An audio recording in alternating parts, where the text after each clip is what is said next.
SuperTalk Mississippi media production.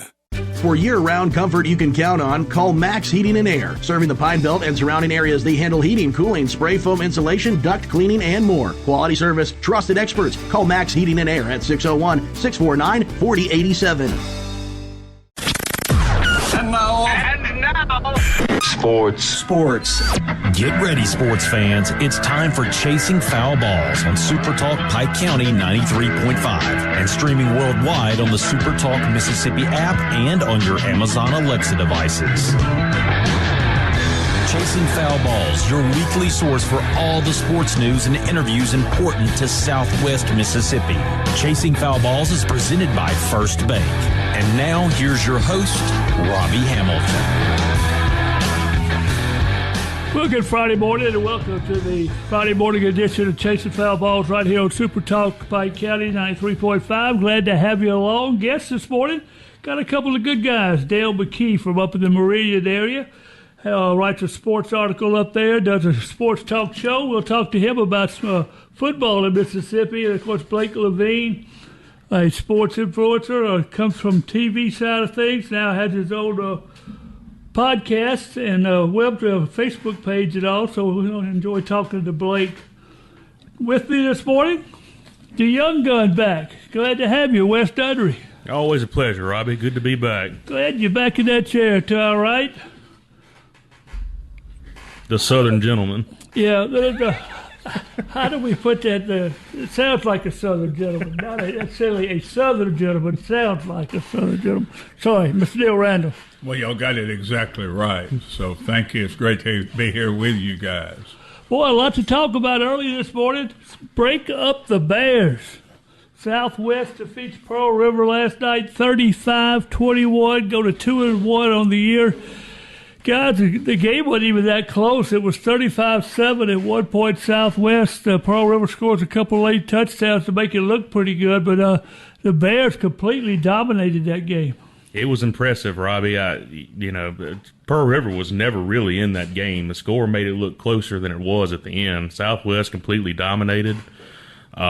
This Southwest team is vastly improved. I don't know how many wins it'll lead to, because the league's so tough, but this team has drastically improved. No doubt about that, Wes.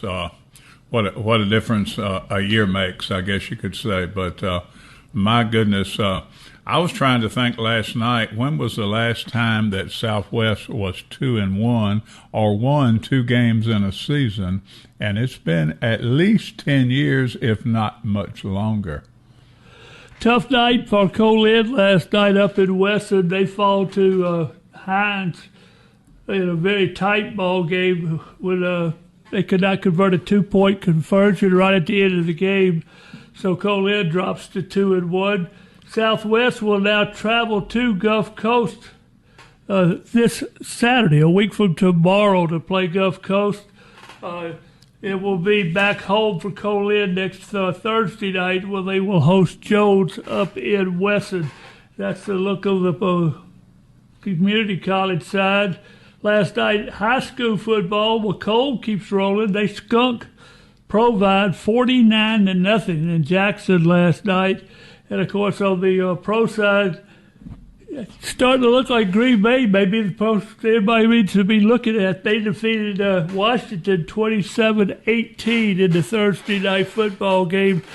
They'll start with McComb. I tell you what, week by week, they seem to be a little more impressive. Well, they've been pretty impressive for a while, and they've won a lot of ball games, and they've sent a good many players to the college ranks. And Alden Foster doing a good job over there. Did a great job down at Emmett, Louisiana, and even before that when he was at St. Helena Central. But he's got the Tigers rolling. Green Bay may be the team to beat. They look mighty strong. That defense has looked really stout the first 2 weeks, and Jordan Love and Josh Jacobs, are getting it done on the offensive side. So Green Bay looks like a contender. Micah Parsons don't hurt any kind of football team that you get him, does it? No, definitely not. College football last Saturday, USM and Jackson State. Southern Miss handled Jackson State pretty easily. You there? I was there. I was. What about that one? I think Southern Miss did what they needed to do. There were some things that probably need to be cleaned up, but they were supposed to win, and they did win, and so we'll roll on to the next week. Neal State had an unbelievable play in the final minutes of that one to defeat Arizona State last Saturday up in Stark Vegas. What a play. Oh, look, I was sitting there watching that, and of course the key was the goal line stand, I guess you could say, just prior to that, where they held Arizona State to a field goal. But that scoring play of 58 yards from Chapin to Thompson, who they said is the fastest man in college football, faster than Tyreek Hill. He ran away from the defender that one. That was unbelievable. And look, Mississippi State got a chance to go 4-0. When you look at Ole Miss, again, it was kind of like you talked about Southern Miss. Ole Miss did what they had to do to go to Kentucky and win, and that's important for the Rebels. Yeah, I think they would have liked to have won by a larger margin, but, winning on the road is tough in the SEC. I don't care who it is. So they got the job done, and they kind of got the monkey off their back from last year with Kentucky. So we'll see if they can get it going. Well, last week it was Alabama who better get the moving van out. This week it's Florida who has taken that moving van from Alabama and parked it in Florida now. What does Napier have to do to keep the job? He's got to win, and I heard somebody say that Scott Strickland could have let him go last year, but he'd have had to fire himself. So he's got to do what DeBoer did this weekend. He's got to beat ULM by 77 or whatever it was and leave no doubt, and don't call off the dogs. Poor ULM. But they'll get a nice payday. They will. They're not sad about it. College football polls. The coaches poll has Ohio State 1, Penn State 2, Georgia 3, LSU 4, and Oregon 5. Ole Miss is at 13 in that poll. When you look at the AP poll, a little bit different. Ohio State 1, Penn State 2, LSU comes in at 3, Oregon 4, Miami at 5. Ole Miss is at 17 in that AP poll. 14 and 17 for the Rebels, Neil. Is that higher than expected or about where they need to be? I think it's about where they need to be, and of course that changes every week. It's a what have you done for me lately, and you can go up or down in a hurry in this day and time. When you talk about football, of course, we kind of dodged it last week, but we'll go to it this week. The Saints, I got a little surprising. They lost that game and had a chance to win. Got beat 20-13 by Arizona at home. Had a pass that could have been called in the final seconds of the game to tie. But what's your feeling on Rattler's first game as quarterback of the Saints in the 25 season? I thought Rattler looked good, looked probably better than some expected. There's still some room for growth there, but he showed good command of the offense. As you said, the 2-minute drive down there at the end, he did what he needed to do. He got him down there, and they had a chance, and just couldn't come down with the ball in the end zone. But a lot to build on there for New Orleans. Defensively, Neil, what about the Saints? It looks like they don't have to play really amazing defense to be in ball games. Oh, I don't think there's any doubt about that, but they need to get a few more people healthy. I don't think Chase Young hadn't played, has he? He has not, and no. He can definitely be a factor. But I think, guys, they may have a shot at San Francisco. The quarterback's out, McCaffrey's out, and God knows who else. But it'd be great to get a win on the road. Any win, for that matter, for the Saints right now. That's right. High school polls on the MAIS side. Jackson Academy 1, MRA 2. Park Lane comes in at 3, Hartfield 4, Prep at 5. Oak Forest, Park Lane's opponent tonight, is ranked 7th, so that ought to be a good one out. Calvin Smith Stadium, Park Lane and Oak Forest. On the public school side, Brandon Steele 1. Tupelo Steele 1, Brandon 2, West Point 3, Madison Central 4, and Grenada 5. The big news as far as this week didn't come from football, came from baseball.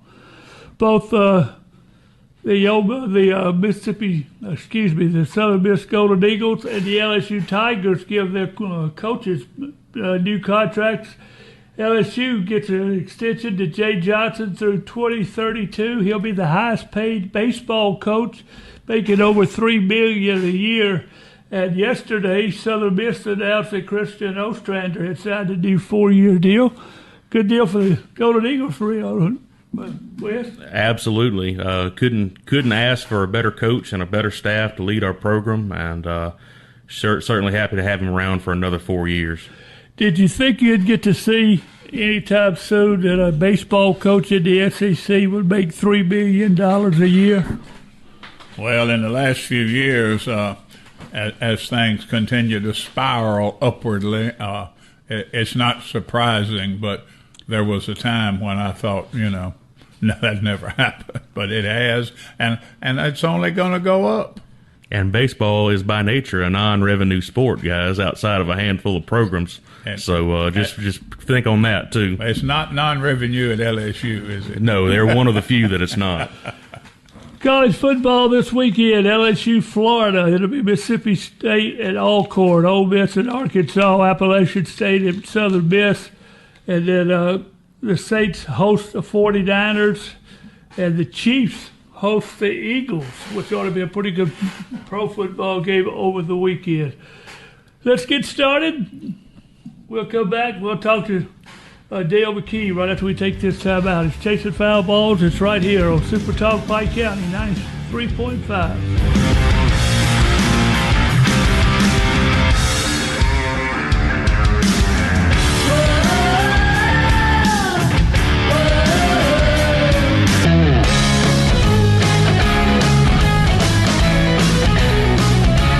Welcome back, Chasing Foul Balls, Friday edition, right here on SuperTalk Pike County 93.5. Joining us on the phone, Dale McKee. How are you, Dale?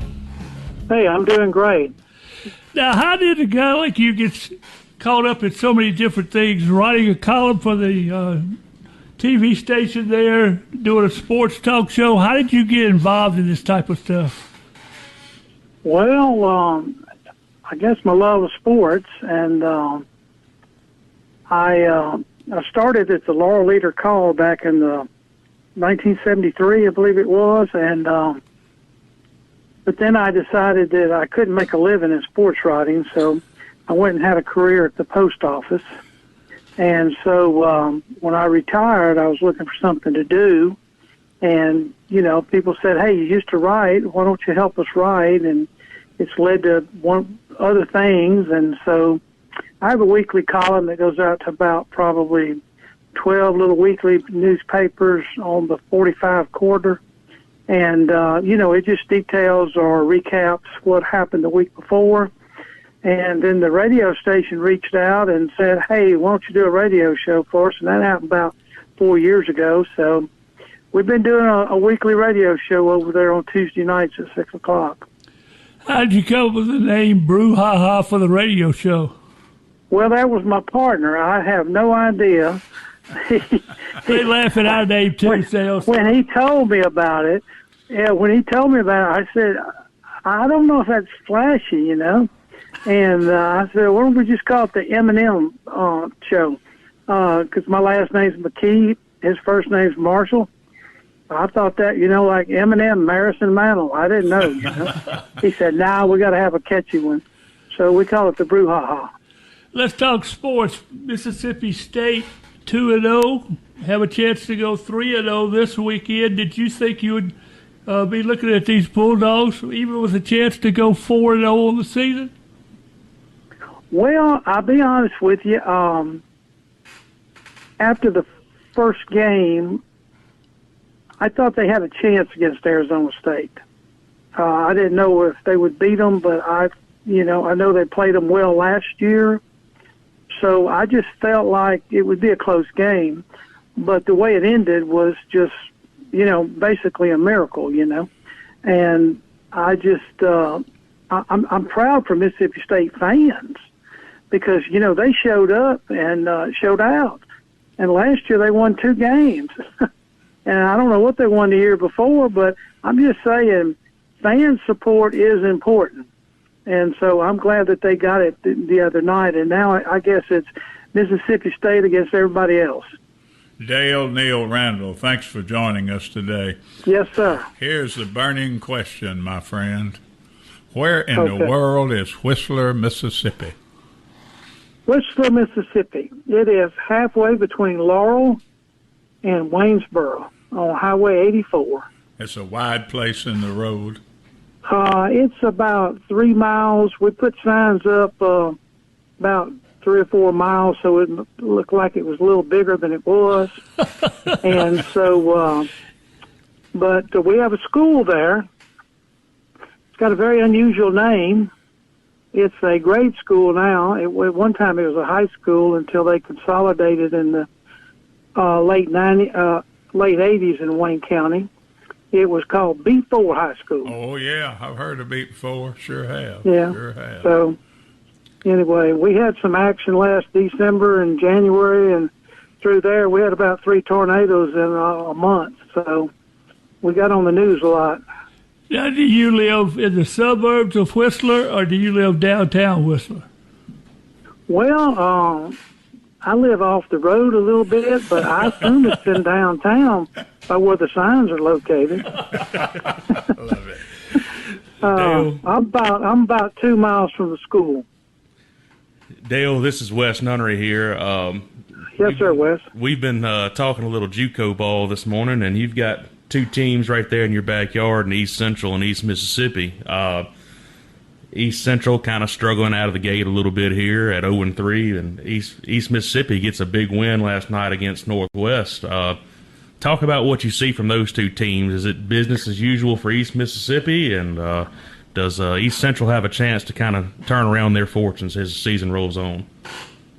Well, both of them, I'm basically more in the Jones County Junior College area. And but just East Mississippi has been so powerful, and they do recruit down here in our area a lot, and so we keep up with them pretty good. I think I was kind of surprised that they beat Northwest, to be honest with you. I didn't really know what kind of team they had after, I believe they lost their opening game, but I thought Colin was going to have a really good team this year. And I saw where Hines upset them last night. So I'm not sure about JUCO ball and what you expect. I know that East Central has poured a lot of money into facilities in every sport on their campus in the last few years. I really think that's made a difference for East Central, especially last year. I mean, they were a very, very good football team, and it's just. But when you're signing people for a year or even 2 now in junior college, I don't know how you can be consistent, but Northwest, East Mississippi, and Gulf Coast, and to a certain degree, Jones and Colin have always competed very well. They may not be up there with an East Mississippi like they were the last few years.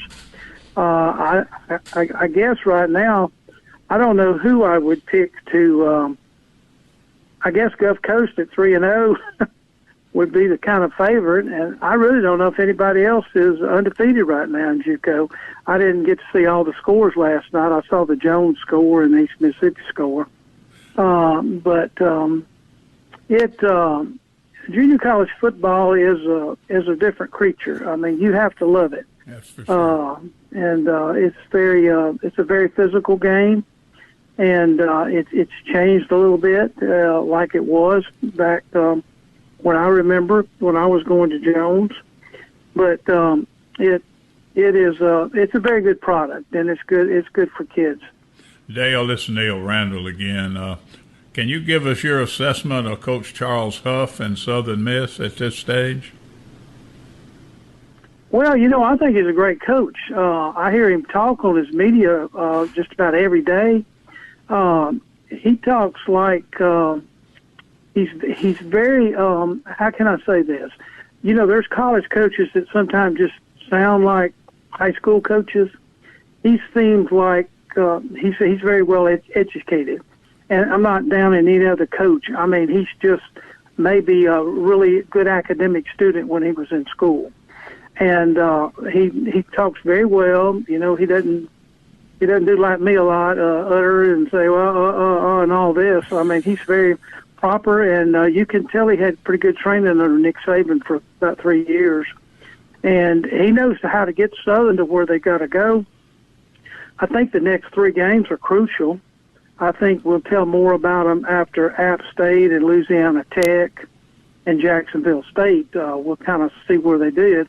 I'm basing Louisiana Tech just on the results of the LSU game last week, where it really wasn't a blowout, you know. So I don't know if LSU may have been overlooking for Florida, which was the case. I'm not sure about that, but it seems like that Tech played them a pretty good football game.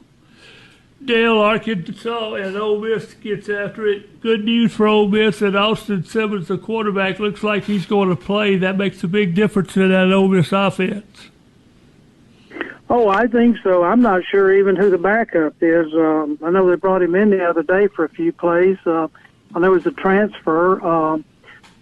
Kiffin's got a lot of belief in him. He's been raving about him for a couple of years, and so I think he's going to have a learning curve like Jackson Dart.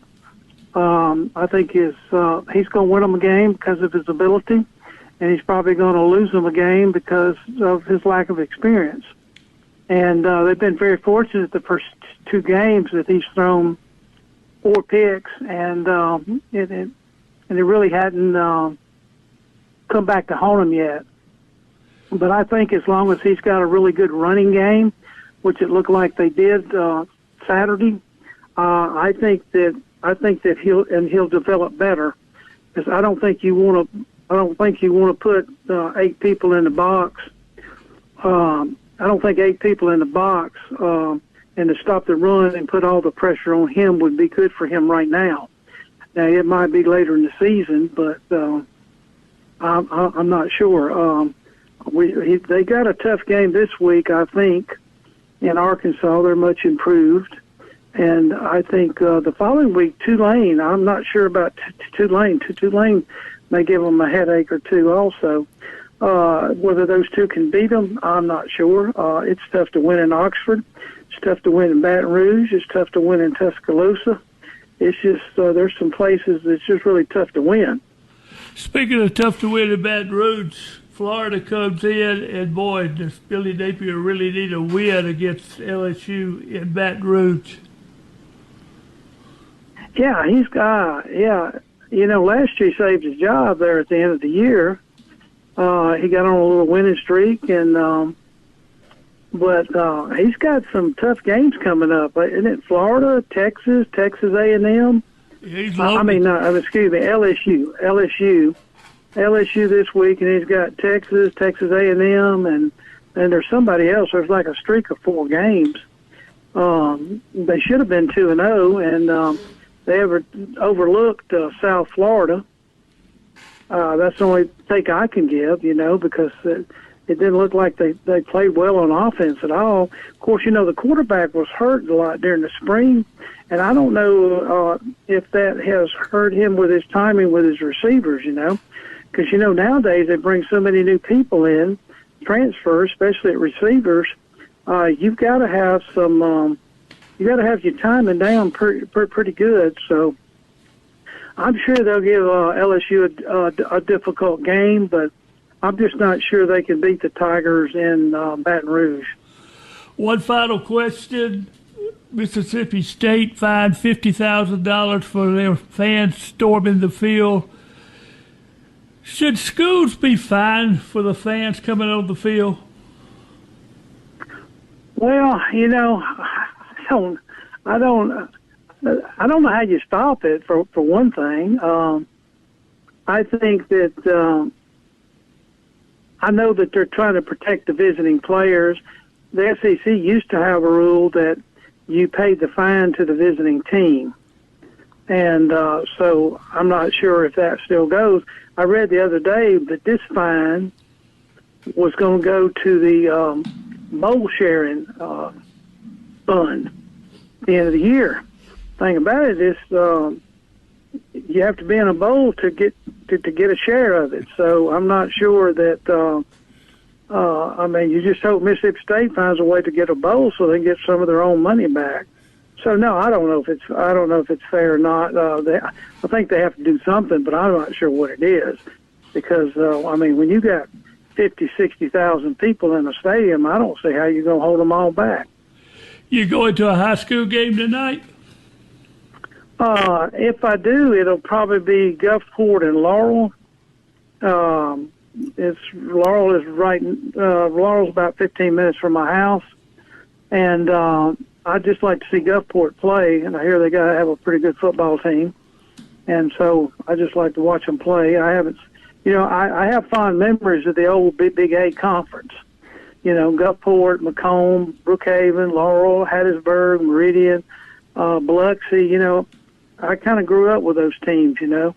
So it's always good to see them sometime when you hadn't seen them in about 20 years, So, I think I try to go around and see different games every week. Last week I saw a Jones County rivalry between Northeast and South Jones. And the week before I got to see Pascagoula and Wayne County play in a kind of that scrimmage game. And so, I'm just trying to make my way around and see different teams. Well, we have your article posted on our website, Chasing Foul Balls, every week. We appreciate you taking the time to join us this morning to talk sports, and we'll sure be back with you during the football season. Guys, I thoroughly enjoyed it. I hope I made sense in what I said. But, I'm like everybody else. I'm a fan first. That's all and then of us I write right sports there. Second. That's all of us. Thank you. We appreciate it. Yes, sir. Thank you again for inviting me. Blake Levine will join us next here on Chasing Foul Balls.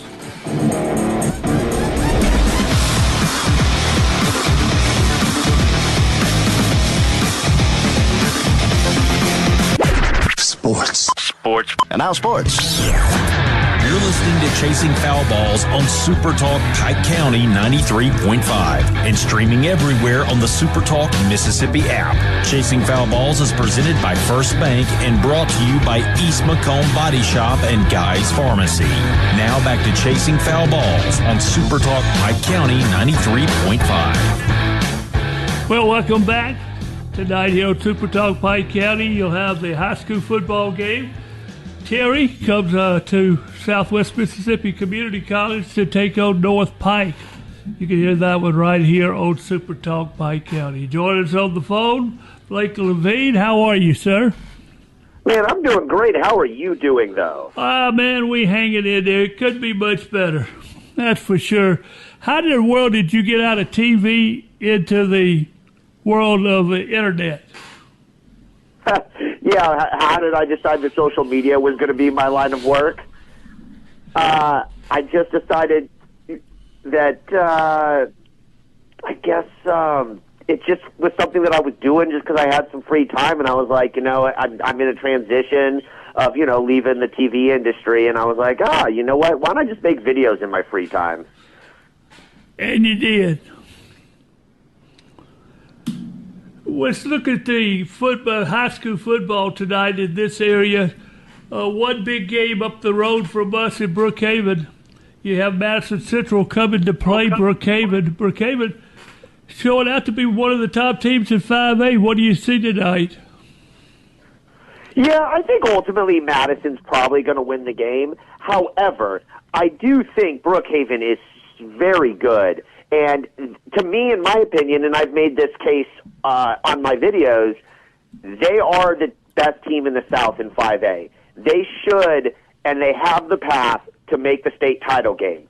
Now, there's no doubt that West Point is probably the overwhelming favorite when it comes to 5A. It's hard to disagree with that. Everyone has their pride for their school, but West Point has proven it, and they're playing, some really top teams and beating them early in this season. But Brookhaven has a path to the state championship this year, and if they get in the state championship game, then all bets are off, and they do have a title team. So, yeah, this will be a great test against Madison. I think Madison's going to win. However, I do think that there's a lot of things that we could see from Brookhaven that could really impress and maybe help, I guess, change the view of the people that don't think that they're a title contender, because I really do. Blake, Wes Nunnery here. Thanks for joining us again. Kind of transitioning over to the MAIS side, there's been a lot of talk this year about the new playoff and championship structure in MAIS. As somebody who has their finger on the pulse of high school sports, what are your thoughts on it? Is it solving a problem, or is it just creating more confusion? I think it was awful. I've been open about that. I think the new playoff format was a horrible idea. I hope that they change it, and they made a mistake, and that's okay. It's just doubling down on a mistake is never a good thing, and I hope that this is just a one-year playoff format, and they will fix the mistake that they've created, because there's no reason that 15% of high school football teams in the MAIS should win a state title. Did you guys know that that was the number, that 15% of the 11-man teams are going to win a title? 15%. You mean it's only 15%? Right. It's only 50. Right, exactly. That's funny. Blake, Neil Randall again. Thanks for joining us. We all got excited seeing Mississippi State beat Arizona State the other night in Starkville, and looking at Mississippi State's schedule, they possibly could be 4-0 in a couple of weeks. What would you say at this point in time that Mississippi State's odds are to qualify for a bowl? They're definitely better than what they were prior to the season, right? I mean, I think their win total prior to the season in some betting books was about 4. So, yeah, I mean, they won a game that they probably, quote-unquote, shouldn't have, or were the betting underdog for. The problem that they're going to run into is, I believe, and I don't have it on my hand, but I believe at the moment 6 of their 8 SEC games are against ranked teams, and the 2 teams that are not ranked are Florida and Arkansas, which I think you guys would agree are not pushovers, even though Florida lost to USF last week. Nobody thinks, that's an easy win for any school that's going to play Florida, and every school like an LSU this week has to be up for them. So they're going to have to somehow to make the bowl either beat Florida and Arkansas. They're 2 non-ranked teams in conference, which I guess, is very possible, but I think that's more likely a split if they are going to win one of those. And they're going to have to go try to find a ranked win somewhere else, which I guess if they get to 6 wins and you have 2 ranked wins, you have to feel really good if you're Jeff Levy, especially after, having to rehaul the whole team from Zach Arnett to a 2-10 season and fans wondering if you're the guy, and then you had 2 ranked wins. I still think 5 wins is probably the most likely outcome. However, there is a path to 6, but it's probably going to come with a ranked win. Let's go back to high school. We need to break up the Salem Wildcats. Lost 49 in a row, but they've won their first 2 games this year. That's a really great start for Salem. I know Salem people were probably pretty upset with me. I'm sure you guys saw that video that I made about their 49-game losing streak and 56 straight games on the field, because one of those was a COVID win. The last win was their COVID win. I'm very proud of them, first off.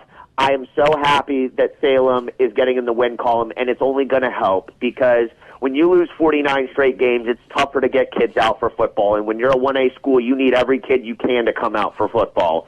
And so when you start 2-0, and they do have a few other wins on their schedule, in my opinion, now that they've beat some of these teams, and it was really wonderful for them to beat a 3A team. It's not like they beat another 1A team. Their first win after that 49 loss was McLaurin, and McLaurin's been down, but still, that's a 3A school. That's a bigger school. So very proud of Salem, and I'm rooting for them, and I hope that maybe they could even get a playoff win this year.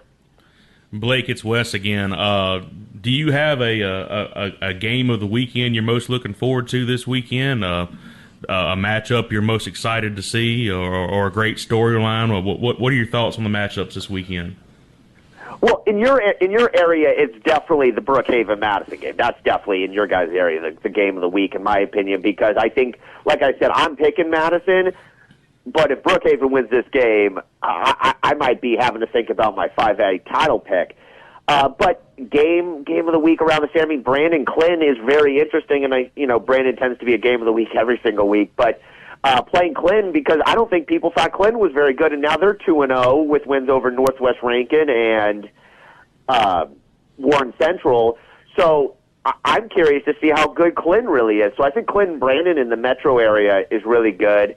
And I think another one that's maybe up north that's kind of interesting is Holmes County and Louisville. Louisville was down at halftime to Shannon the week before. Holmes County went and beat 7A Biloxi a couple weeks ago. So I think that matchup's a very fun one.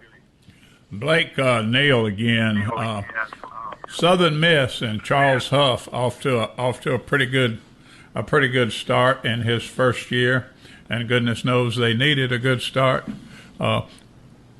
Can you hazard a record that they may finish with this year, one loss wise? Yeah, and I want to make a point when it comes to Southern Miss and this weekend's game against App State, where they're favored by about a touchdown, or not touchdown, about a point.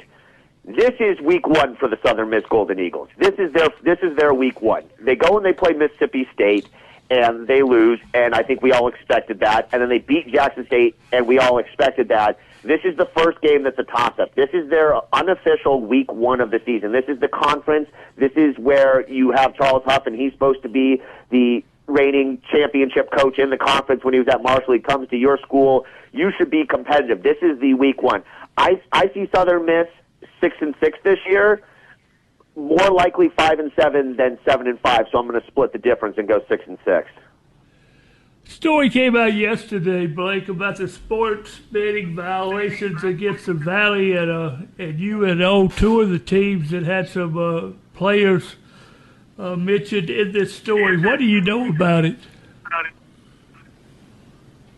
Well, it's so early in the investigation that I don't know a lot. I do know that those couple players that I think were on Valley are no longer with the school. So those kids are not even enrolled at Mississippi Valley. They're gone, and I think Valley at the moment is completely clean of this, and those two guys are going to be in some serious trouble if they were betting on games. And obviously there were other schools doing this too. It sounded like there were 13 players across the country betting on games. Blake, this is Neil Randall again. Jackson State head coach T.C. Taylor is a Pike County lad, played at South Pike, and he's doing a great job at Jackson State. My question for you is, do you think that maybe some larger schools may take notice of him, and if so, would he leave his alma mater? I think it depends on the situation, right? Because if you're a Jackson State fan, you are praying he stays as long as he can, because he is a wonderful person. He's a wonderful coach, and he's a wonderful leader of men. And Jackson State, the university, Jackson State, the players, Jackson State, the fans, should all want him around as long as he wants. I do think that bigger schools should be calling, though. Absolutely. I find it actually very wrong that HBCU coaches do not get more Division I FBS offers. It seems like you just don't see it. Like Fred McNair's at Alcorn, and he leaves Alcorn, and he couldn't find a job, and now he's the quarterback coach at Southern, and it's like, well, Fred McNair won 2 SWAC championships. How does he not have a job offer? So, yes, I think T.C. Taylor, absolutely, schools should be calling. Matter of fact, I thought that Southern Miss should give him a call, but I just don't see Southern Miss going that route and hiring a Jackson State and Alcorn State coach. But maybe that's different now. So for me, I do think that bigger schools should be calling, and I think T.C. Taylor would be dumb not to at least listen if they did. Baseball. Jay Johnson signs an extension at LSU through 2032. He'll be the highest-paid baseball coach. Did you ever think you'd see baseball coaches making $3 million a year? My grandfather was a baseball coach. He coached high school and at one point was offered the Stanford job in the 70s. And he said that the Stanford job offered him less than the high school was offering him. So just for some perspective of the 70s compared to now, and yes, college baseball is on a rise. just like women's basketball is on a rise, college baseball is on a rise, and it's great because I could make the argument that college baseball is better than Double-A baseball. I think it's right below Triple-A baseball, so you're getting Double-A level players playing baseball, and now that you have NIL, more kids are not going right from high school to the pros because they can still make money in college, and they're willing to sign up for those 3 years. So you're seeing less and less high school kids drafted too. So it's just a better product. The product's amazing, and when you get fans at the game, that's how the income gets higher. Christian Ostrander yesterday announced he signed a 4-year extension with the Southern Miss. That's good news for the Golden Eagle baseball program. Yeah, I mean, it's amazing how stable Southern Miss is right now when it comes to baseball. It seems like they have a coach, he stays for a decade, then they hire somebody within the program, he stays for another decade. So the stability that Southern Miss has is just wonderful. And last year was disappointing in the regional. However, that team was awesome, and I think that this Southern Miss team is one of the best teams they've had in a decade. And they have something. They have a squad that they could do something really special this year. Tell us how we can get your work. On TikTok and Facebook, it's the Magnolia Shine podcast, and you can just plug it in. It'll pop up right there. And then on my Twitter, it's just Blake Levine, and then I also have another Facebook page that's Blake Levine Sports Reporter. I've had that one forever. And then on YouTube, I've been doing a little podcasting in my spare time. And that's also the Magnolia Shine podcast on YouTube. And we would love if you guys would go subscribe to it. That's what really helps us. We appreciate it. Thanks for being with us this morning, Blake. We'll be back in touch with you. Absolutely. Thank you guys for letting me come on. Big Daddy's next right here on SuperTalk Pike County.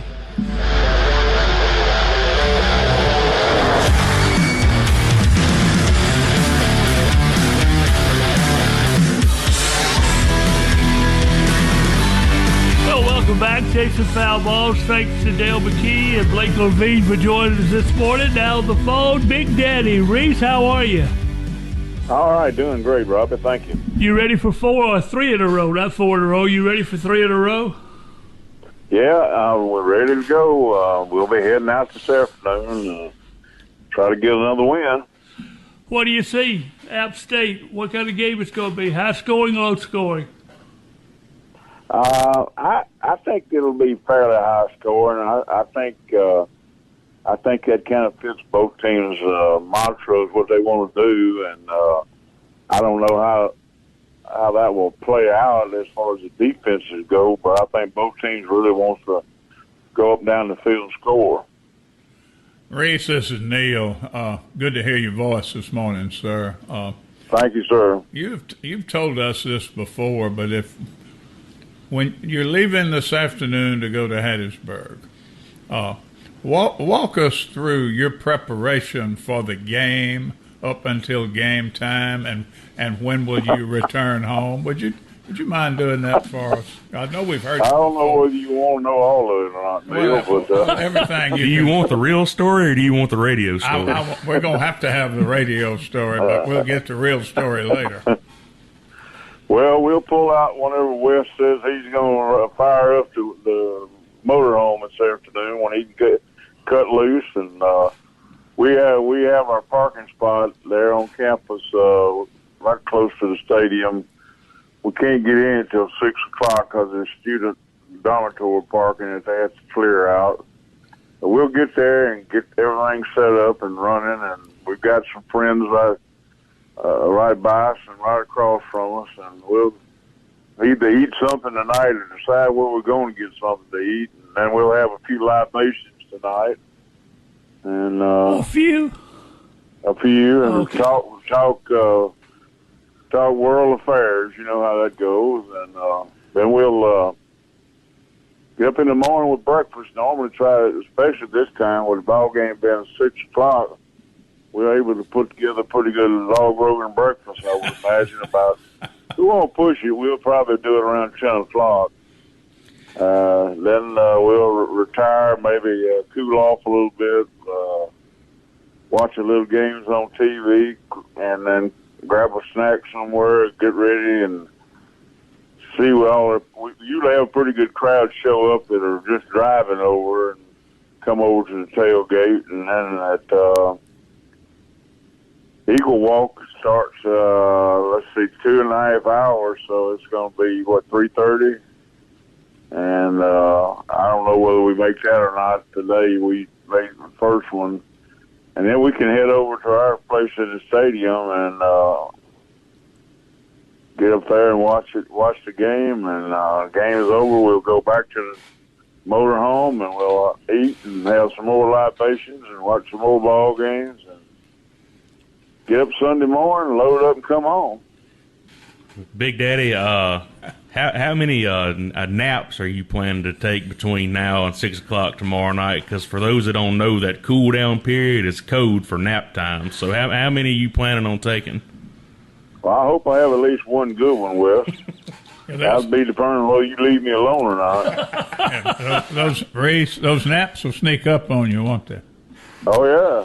The big question, when they sneak up on you. Who's in charge of the libations, you or Wes? Oh, Wes is a libations man now.